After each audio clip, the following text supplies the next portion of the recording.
pumapabor ang opinyon doon sa dapat 16 na boto ang kailangan for the conviction of Vice President Sara Duterte, abay kabahan na kayo.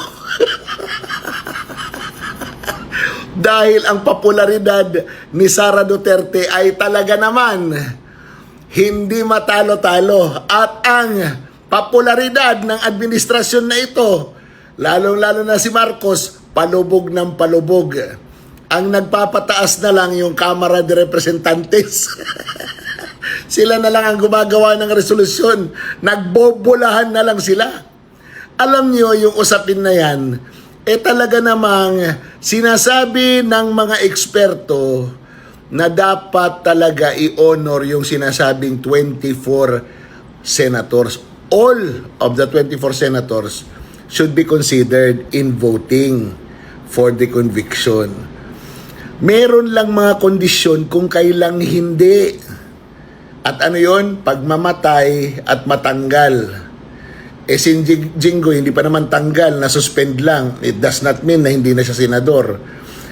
Nagtatago si Bato de la Rosa, it does not mean na hindi siya senador. Diba? Incumbent pa rin siya. Sitting senador pa rin. Pero on the run.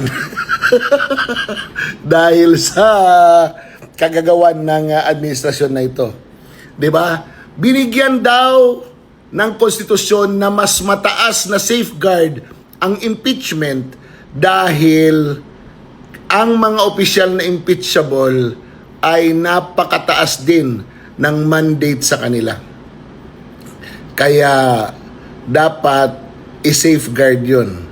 Otherwise, pag magpabago-bago tayo ng rules regarding sa number of votes necessary for conviction, abay bawat administrasyon gagawa ng paraan para mabawasan lang ang senador na mag-a-attend sa plenaryo. Ha? Tandaan nyo yan. Hindi nyo kailanman maluloko ang taong bayan at hindi nyo kailanman mapagtatagumpay ang kasamaan sa kabutihan. At ito naman po ang naging pahayag ng isang retired Justice Hilario Davide Jr. sa isang panayam sa isang sikat na TV network. Ang sabi niya, as again, 2/3 should be required to convict. So, in this particular case, 2/3 the basis of it will be 24, not existing 23. It should be 24. The Senate will need 16 to convict.